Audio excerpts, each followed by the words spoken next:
बिस्मिल्लाहिर्रहमानिर्रहीम। अस्सलामु अलैकुम। मेरा नाम सकीना है। मैं बचपन में बहुत ज़्यादा बीमार रहती थी। मुझे कभी बीमारियों ने छोड़ा ही नहीं। जब मैं पैदा हुई तो सब ने कहा मैं बहुत प्यारी बच्ची हूँ, लेकिन शायद उस वक्त मुझे किसी की नज़र लग गई। इन्हीं दिनों मेरी चाची भी उम्मीद से थीं। इनके यहाँ एक मुर्दा बेटी ने जन्म लिया। सब कहते हैं मुझे उनकी नज़र लग गई। उसके बाद बीमारियों ने मेरा यहाँ तक हाल किया कि मेरा रंग भी काला कर दिया। मेरा एक कज़न था जो मुझसे शादी के लिए बहुत ज़्यादा बेताब रहता, लेकिन सब ख़ानदान वाले यही कहते कि ये तो बीमार लड़की है, इससे शादी करोगे तो सारी ज़िंदगी तुम्हारी हस्पतालों में ही गुजर जाएगी, डॉक्टर के चक्कर लगाते रहोगे। बात भी मुख्तलिफ नहीं थी। मेरे बाबा भी तो यही करते रहते थे। पहले मेरा नाम मलाइका रखा गया था। लोगों ने कहा यह नाम भारी है कि मलाइका तो फरिश्तों को कहा जाता है। फिर मेरा नाम सदफ़ रख दिया गया, जो मुझे बिल्कुल भी पसंद नहीं था। मेरी मरहुमा फुप्पी का नाम था, लेकिन उसके बाद भी कोई फ़र्क नहीं पड़ रहा था। अचानक से मेरी भूख जाती। मैं कभी कभी पूरा दिन एक ही चीज़ खाती रहती, तो कभी कोई खाना खाते ही मेरे हलक से नीचे नहीं उतरता था। कभी अचानक से मुझे बहुत ज़्यादा भूख लग जाती। सारे ख़ानदान को बताया कि ये लड़की बहुत ज़्यादा बीमार रहती है, इसके साथ शायद किसी का साया है या आसिब है। इस तरह की बातें मेरे बारे में होती ही रहती थीं। यहाँ तक कि मेरे बाबा ने अपने भाई के बेटे यानी मेरे उसी कज़न अहमद को ये भी कहा कि बेटा, शादी तुम्हारी इससे करवा देंगे क्योंकि तुम शादी करने की ज़िद न कर बैठे हो। तुम्हारी माँ भी हमारी बेटी को पहले से ही नफ़रत करती है, लेकिन फिर तुम्हें भी ख़ानदान वालों की बातें सुनना पड़ेंगी। लेकिन अहमद ने यही कहा कि मैं इसी से शादी करूँगा। मैं भी हर लड़की की तरह यही चाहती थी कि मेरा घर बस जाए, बस मेरा शौहर हो, अपना घर हो। लेकिन फिर जब अपने बारे में सोचती तो दिल में यही बात आती थी कि किसी पर बोझ बन जाऊंगी। माँ बाप की बात और होती है, वो तो बहुत अच्छे होते हैं औलाद के लिए मसले मसाइल को बहुत सब्र शक्र से गुजार लेते हैं, इनका साथ देते हैं, लेकिन कोई गैर तो इस तरह से आपका ख्याल नहीं रखता। अहमद के माँ बाप भी मुखालिफत कर रहे थे, लेकिन फिर भी वो नहीं माना। इसने भी कहा मुझे इससे शादी करनी है। हम दोनों का निकाह हो गया। रुखसती के लिए 4 महीने थे जब मेरी सास ने मुझे पहले ही कह दिया कि अपनी सेहत अच्छी कर लो, हमें बीमार बहू नहीं चाहिए, अपना ख्याल रखो। अगर इलाज कराने के पैसे नहीं तो वो भी हम दे देते हैं। इनके हालात हमसे कदरे बेहतर थे, लेकिन मसला इलाज का नहीं था। मेरे माँ बाप ने हमेशा अच्छी तरह से ही मेरा इलाज कराया था, फिर भी मैं कभी ठीक नहीं होती थी। मेरी शादी हो गई। अहमद मेरा बहुत ज़्यादा ख्याल रखता था। घर वालों से भी लड़ाइयाँ हुईं, बिलाखिर हम लोग अलग हो गए। अब हम अलग घर में रहते थे। मेरी सास कहती थी कि ये पागल लड़की है, इसके साथ अगर तुम अलग हो गए तो ये क्या तुम्हारा ख्याल रखेगी, ये तो अपना। फिर भी मैं पूरी कोशिश करती थी और अहमद भी मेरा बहुत ज़्यादा साथ देता। हम मिलजुल कर सब कुछ कर रहे थे। इन दिनों मेरी एक आदत अहमद ने बहुत ज़्यादा ख़राब कर दी। वो रोज़ रात को मुझे कहता कि चलो खाना खा लिया है, अब आइसक्रीम खाने चलते हैं। हम रोज़ रात को एक ही दुकान पर जाया करते, यहाँ तक कि मेरी आदत बन गई कि रात को आइसक्रीम खाए बिना मुझे नींद नहीं आती थी।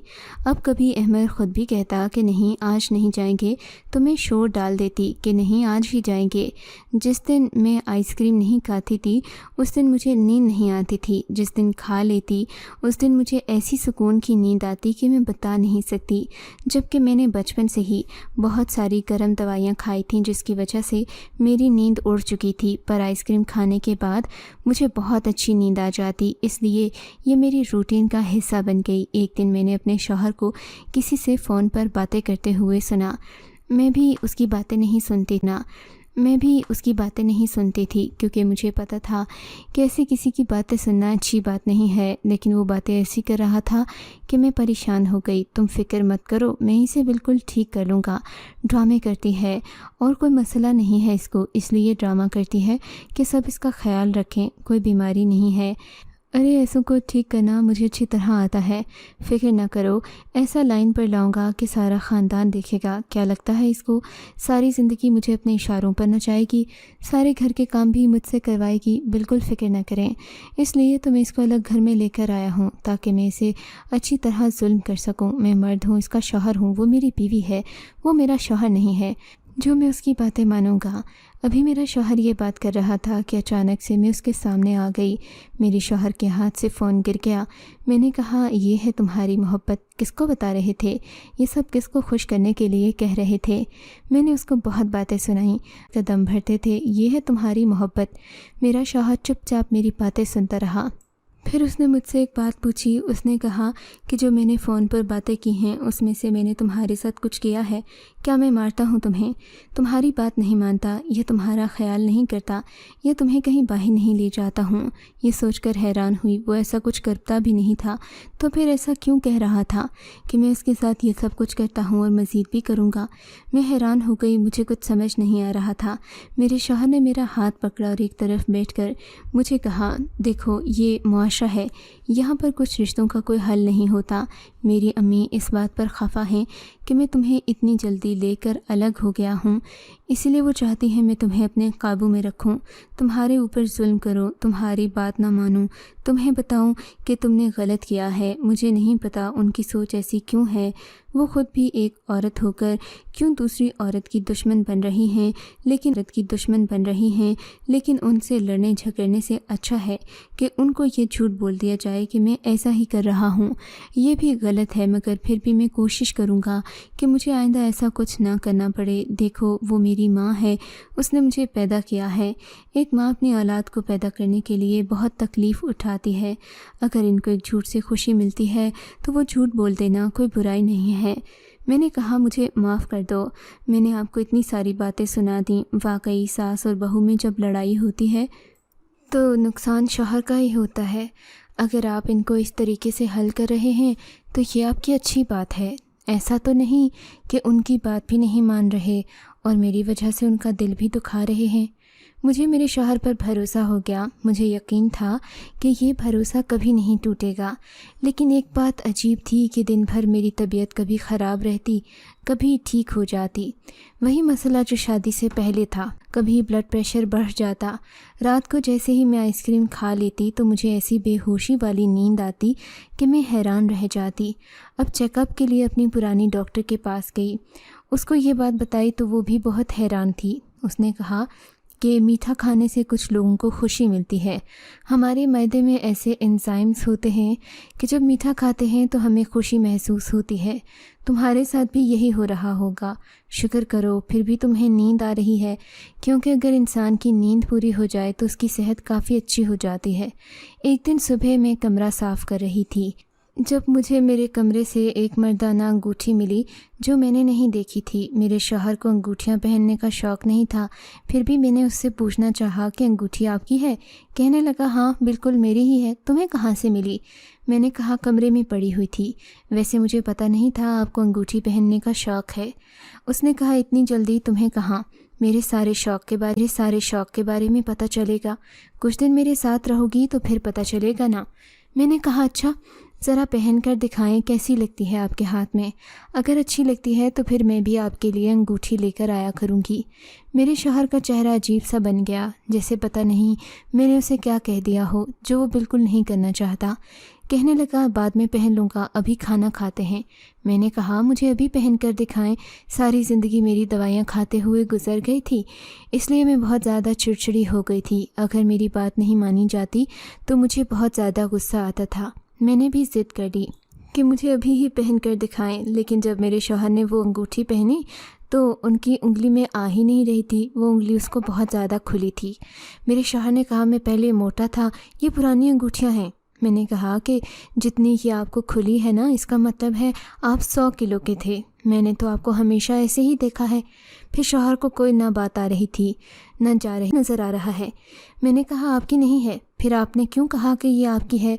ये तो सोने या चांदी की भी नहीं है जो आपने इसे अपने लिए रखा हो, इसलिए झूठ बोल दिया है। ये तो आम सी गंदी सी अंगूठी है जो सालों साल पुरानी लगती है। इन्होंने कहा, मुझे अच्छी लग गई थी इसलिए میں نے کہا کہ میری ہے، میں نے اس کو دیکھا تو اس میں اچھا لگنے والی تو کوئی بات نہیں تھی، اور پھر مجھے پتہ چل گیا کہ میرا شوہر جھوٹ بول رہا ہے، لیکن میں نے اس معاملے کو طول نہ دیا۔ وہ بار بار لاجواب ہو رہا تھا، اسے پتہ ہی نہیں چل رہا تھا کہ وہ کیا بولے، اسی لیے میں نے اسے اس کے حال پر چھوڑ دیا۔ اس کے بارے میں زیادہ بات نہیں کی، لیکن مجھے یہ پتہ چل گیا کہ میرا شوہر مجھ سے جھوٹ بول سکتا ہے، وہ بھی اتنے سلیقے طریقے سے۔ ڈاکٹر کے پاس چیک اپ کے لیے گئے تو ڈاکٹر نے کہا آپ کی طبیعت پہلے سے بہتر ہے، لیکن ابھی آپ ماں بننے کے بارے میں مت سوچیے گا۔ میں نے کہا آپ کی بات بالکل ٹھیک ہے، لیکن میں چاہتی تھی کہ ویسا ہو جائے۔ ڈاکٹر نے مجھے اس بات پر کافی باتیں سنائیں کیونکہ یہ ڈاکٹر بچپن سے میرا علاج کر رہی تھی۔ اس نے کہا زندہ ہوگی تو اپنے بچے کا خیال رکھو گی، اگر بچہ پیدا کرتے کرتے خود مر گئی تو بچے کا کیا ہوگا؟ میں نے ڈاکٹر کو کہہ دیا کہ ٹھیک ہے، میں آپ کی بات مانوں گی۔ بظاہر میں بھی ایسا نہیں چاہتی تھی کہ میرا بچہ اس دنیا میں آئے اور پھر اسے سنبھالنے کے لیے میں نہ رہوں، لیکن ڈاکٹر نے مجھے اتنا ضرور کہا تھا کہ اب آپ کی حالت پہلے سے بہتر ہو رہی ہے، لگتا ہے آپ کا شوہر آپ کا بہت خیال رکھتے ہیں۔ میں نے مسکرا کر کہا جی واقعی میرا بہت خیال رکھتے ہیں، پر گھر میں کچھ عجیب و غریب حرکتیں ہو رہی تھیں۔ میرے کمرے سے روزانہ سگریٹ کی بدبو آتی، جبکہ میرے شوہر کو سگریٹ پینے کی عادت نہیں تھی۔ تو پھر یہ سب کچھ کیا ہو رہا تھا؟ کمرے سے دھوئیں کی بو جا ہی نہیں رہی تھی۔ میں نے 1000 طرح کے ٹوٹکے بھی کر ڈالے، کمرے کو بھی دھویا، لیکن پھر بھی یہ بو یہاں سے جا نہیں رہی تھی۔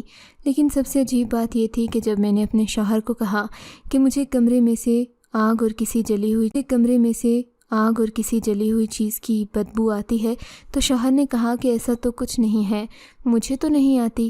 پورا دن میری شوہر سے اس بات پر بحث ہوتی رہی کہ بو آ رہی ہے، وہ کہتا رہا کہ نہیں آ رہی۔ شام کو اس کی ایک کزن بھی آ گئی جس کے ساتھ اس کی کافی دوستی تھی۔ میں شادی کے بعد ایک دفعہ اس سے ملی تھی۔ اس نے میرے سے پوچھا کہ تم بتاؤ اس کمرے سے بو آ رہی ہے کہ نہیں آ رہی؟ میں حیران رہ گئی۔ اس نے بھی یہی کہا کہ کمرے سے کوئی بو نہیں آ رہی، اور وہ اور میرا شوہر یہی بات کر رہے تھے، مگر میں اتنی پاگل نہیں تھی کیونکہ میں نے دیکھ لیا تھا کہ میرے شوہر نے اس کو آنکھوں سے اشارہ کیا تھا کہ میری سائیڈ لینا، اسی لیے اس نے ایسا کیا تھا۔ ایک دن شوہر سے کہا کہ مجھے آئس کریم کھلانے کے لیے لے جائیں۔ 2-3 دن سے میں ٹینشن میں تھی، مجھے نیند نہیں آ رہی تھی۔ میں جب شوہر کو کہتی ہوں مجھے آئس کریم کھلانے کے لیے لے جائیں تو وہ کبھی بھی منع نہیں کرتا تھا۔ اگر کسی دن میں خود بھول جاتی تو وہ خود لے جاتا، کہتا کہ ٹھیک ہے میں تمہیں لے جاتا ہوں، ہم لوگ وہیں تو نہیں چھپا رہے؟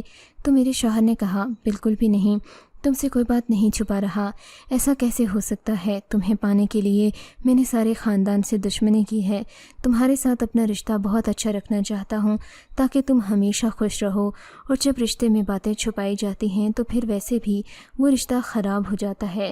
شوہر نے تو بالکل ہی کہہ دیا کہ تم سے کوئی بات نہیں چھپا رہا۔ لیکن آج کل جو میں نوٹ کر رہی تھی، پھر ان ساری باتوں کا بھی تو اپنی جگہ وجود تھا۔ پھر میں نے سوچا شاید میں ہی زیادہ سوچ رہی ہوں، مجھے اتنا زیادہ نہیں سوچنا چاہیے، ہو سکتا ہے یہ میری کسی دوا کا اثر ہو۔ جب ہم آئس کریم کھانے کے لیے جاتے تو میں گاڑی میں ہی بیٹھی رہتی، میرا شوہر جا کر آئس کریم لے آتا۔ آج بھی اس نے ایسا ہی کیا۔ جیسے ہی وہ گاڑی کے اندر بیٹھا اس کا موبائل بجا اور اس نے کہا مجھے بہت ضروری بات کرنی ہے۔ وہ موبائل لے کر گاڑی سے باہر چلا گیا کال سننے کے لیے۔ میں آئس کریم کھانے لگی جب ایک بچے نے میری طرف دیکھا اور مجھ سے کچھ پیسے مانگے۔ میرے پاس ٹوٹے ہوئے پیسے نہیں تھے، میں اپنے ساتھ لے کر نہیں آئی تھی۔ وہ آئس کریم کو بھی حسرت بھری نظروں سے دیکھ رہا تھا۔ اس کی جگہوں پر ویسے بھی ایسے بچے گھوم رہے ہوتے تھے جو بھیک مانگتے۔ میں نے کہا تم نے آئس کریم کھانی ہے؟ اس نے ہاں میں سر ہلا دیا۔ میں نے اپنی آئس کریم اسے دے دی۔ اس کو شوق سے آئس کریم کھاتے دیکھ کر مجھے بہت خوشی ہوئی۔ وہ ساری آئس کریم کھا گیا۔ شوہر واپس آیا تو اس نے کہا تم نے آئس کریم کھا لی ہے؟ وہ تو میں نے کب سے کھا لی۔ میں نے یہ نہیں بتایا کہ میں نے ایک بچے کو دے دی تھی کیونکہ پھر اسے دوبارہ لینے کے لیے جانا پڑتا۔ اس نے آتے ہی کہا کہ آج تو بہت دیر ہو رہی ہے، مجھے واپس جا کر بہت ضروری ای میل بھی سینڈ کرنی ہے، اسی لیے میں نے اس کو یہ نہیں کہا کہ مجھے دوسری آئس کریم کھلا دو۔ ہم لوگ گھر آ گئے، لیکن آج مجھے نیند نہیں آ رہی تھی۔ میں سوچنے لگی کہ نیند نہیں آئے گی تو طبیعت خراب ہو جائے گی، اسی لیے گولی کھانے کا سوچا، مگر پھر گولی بھی گھر پر موجود نہیں تھی، خود ہی طرح نیند آ ہی جائے گی۔ رات کے 12 بجے آنکھیں بند کر کے لیٹی ہوئی تھی کہ اچانک میرے شوہر کا فون بجا۔ اس نے فون کی بیل کاٹ دی اور کان سے لگا کر بولا کہ آج کیا ہو گیا ہے، تم لوگوں کو اتنی دیر لگا دی، وہ جاگ جائے گی۔ اس کے بعد آؤ گے؟ میرا شوہر تو اونچی آواز میں بول رہا تھا۔ کیا اس کو اس بات کا ڈر نہیں تھا کہ میں جاگ سکتی تھی؟ میں نے بھی آنکھیں بھینچ لی تھیں۔ میں بھی آنکھیں بند کر کے لیٹی رہی، سوچا کہ یہ سب کیا ہو رہا ہے، آج جان کر ہی رہوں گی۔